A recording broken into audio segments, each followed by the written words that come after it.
February 4ರಂದು Garaga Shri Madivaleshwara ರಥೋತ್ಸವ ಜರುಗಲಿದ್ದು, ಈ ಹಿನ್ನೆಲೆಯಲ್ಲಿ ವಿವಿಧ ಧಾರ್ಮಿಕ ಹಾಗೂ ಸಾಮಾಜಿಕ ಕಾರ್ಯಕ್ರಮಗಳನ್ನು ಹಮ್ಮಿಕೊಳ್ಳಲಾಗಿದೆ ಅಂತ ಹೇಳಿ ಧಾರವಾಡದಲ್ಲಿ ಜಗದ್ಗುರು ಮಡಿವಾಳೇಶ್ವರ ಕಲ್ಮಠದ ಚನ್ನಬಸವ ಮಹಾಸ್ವಾಮೀಜಿ ಅವರು ತಿಳಿಸಿದ್ದಾರೆ. ಧಾರವಾಡದಲ್ಲಿ ಈ ವಿಚಾರವಾಗಿ ಮಾತನಾಡಿದಂತಹ ಅವರು, ಪವಾಡ ಪುರುಷ ಹಾಗೂ ಮಹಾಶಿವಯೋಗಿಗಳಾದಂತಹ ಮಡಿವಾಳೇಶ್ವರರ ರಥೋತ್ಸವ ಏನಿದೆ ಅದು ಫೆಬ್ರವರಿ 4ನೇ ತಾರೀಕಿನಂದು ಹಮ್ಮಿಕೊಂಡಿದ್ದೀವಿ. ಅದರ ಅಂಗವಾಗಿ ನಾವು ಜನವರಿ 31ರಂದು ಗೋವುಗಳ ಸಂರಕ್ಷಣೆ ಹಾಗೂ ಕೃಷಿ ವಿಷಯವಾಗಿ ಸಭೆಯನ್ನು ನಡೆಸ್ತೀವಿ. ಆನಂತರ ಫೆಬ್ರವರಿ 1ರಂದು ಹಳ್ಳಿಯ ಸಾಹಿತ್ಯ ಮತ್ತು ಡಕ್ಕಾ ಸಾಹಿತ್ಯ ಮತ್ತು ಶಿವದೀಕ್ಷೆ ಏನಿದೆ ಅದು ನಡೆಯುತ್ತೆ.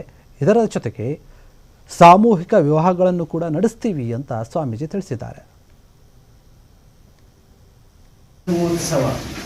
ಜಾತ್ರಾ ಮಹೋತ್ಸವ ಅಂದ್ರೆ ಬರೀ ಉತ್ಸವ. ನಮ್ಮ ಭಾರತೀಯ ಸಂಸ್ಕೃತಿಯಲ್ಲಿ ಏನಂದ್ರೆ ಉತ್ಸವ ಪ್ರಿಯಗಳು.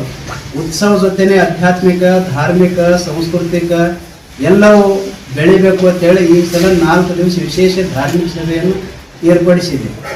ಮೊದಲನೇ ದಿವಸದ ಕಾರ್ಯಕ್ರಮ ಗೋವುಗಳ ಸಂರಕ್ಷಣೆ, ಕೃಷಿ ಮಹತ್ವವನ್ನು ಕುರಿತು ಮಾತನಾಡುವಂಥ ಮೇಧಾವಿಗಳು ಬರ್ತಾರೆ. ಅಂದ್ರೆ ಕೃಷಿ ಉಳಿತು ಅಂದ್ರೆ ದೇಶ ಉಳಿತದ, ಕೃಷಿ ಒಂದು ಎಳೆ ನಾಶ ಆಯ್ತು ಅಂದ್ರೆ ದೇಶ ಬಿತ್ತದ. ಅದಕ್ಕಾಗಿ ಕೃಷಿಗೆ ಬಹಳ ಪ್ರಾಧಾನ್ಯತೆ ಕೊಡಬೇಕಂತೇಳಿ ಗೋವುಗಳ ಸಂರಕ್ಷಣೆ, ಕೃಷಿ ಮಹತ್ವವನ್ನು ಕುರಿತು 31ನೇ ತಾರೀಕು ಆ ಉಪನ್ಯಾಸ ನೀಡುವಂಥ ಮೇಧಾವಿಗಳು ಬರ್ತಾರೆ. 1ನೇ ತಾರೀಕು ಹಳ್ಳಿಯ ಸೊಗಡು. ಅಂದ್ರೆ ನಮ್ಮ ಭಾರತ ದೇಶದಲ್ಲಿ ಕೌಟುಂಬಿಕ ಜೀವನ ಹೇಗಿತ್ತು, ಮೊದಲೇ ಎಷ್ಟು ವೈಭವ ಇತ್ತು, ಎಷ್ಟು ಆನಂದ ಇತ್ತು, ಅದನ್ನು ಹೋಗಿ ಕೃತ್ರಿಮ ಜೀವನ ಸಾಕ್ತಾ ಇದೆಯಲ್ಲ, ಆ ಕೃತ್ರಿಮ ಜೀವನ ಅಳಿಸಿ ಹಾಕ್ಸ್ಬೇಕಾಗಿತ್ತಂದ್ರೆ ನಮ್ಮ ಹಳ್ಳಿಯ ಸೊಗಡು. ಭಾರತ ದೇಶದ ಗ್ರಾಮೀಣ ಭಾಗದ ಜನ ಎಷ್ಟು ಸಂತೋಷ ಬದುಕ್ತಿದ್ರು. ಏನೂ ಇಲ್ಲ, ಉಳ್ಳಾಕ ಕಡಿಮೆ ಇತ್ತು, ತಿನ್ನಾಕ ಕಡಿಮೆ ಇತ್ತು, ಆದ್ರೆ ಬಹಳ ಸಂತೋಷದಿಂದ ಅವ್ರು ಬದುಕ್ತಾ ಇದ್ರು.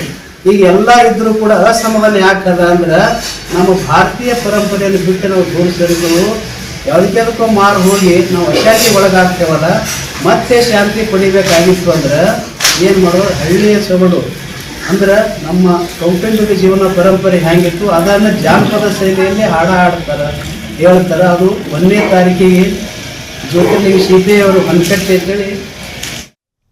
ಕ್ಷಣ ಕ್ಷಣದ ಸುದ್ದಿಗಳಿಗಾಗಿ ಫ್ರೀಡಂ ಟಿವಿ ಸಬ್ಸ್ಕ್ರೈಬ್ ಮಾಡಿ, ಲೈಕ್ ಮಾಡಿ ಹಾಗೂ ಫಾಲೋ ಮಾಡಿ.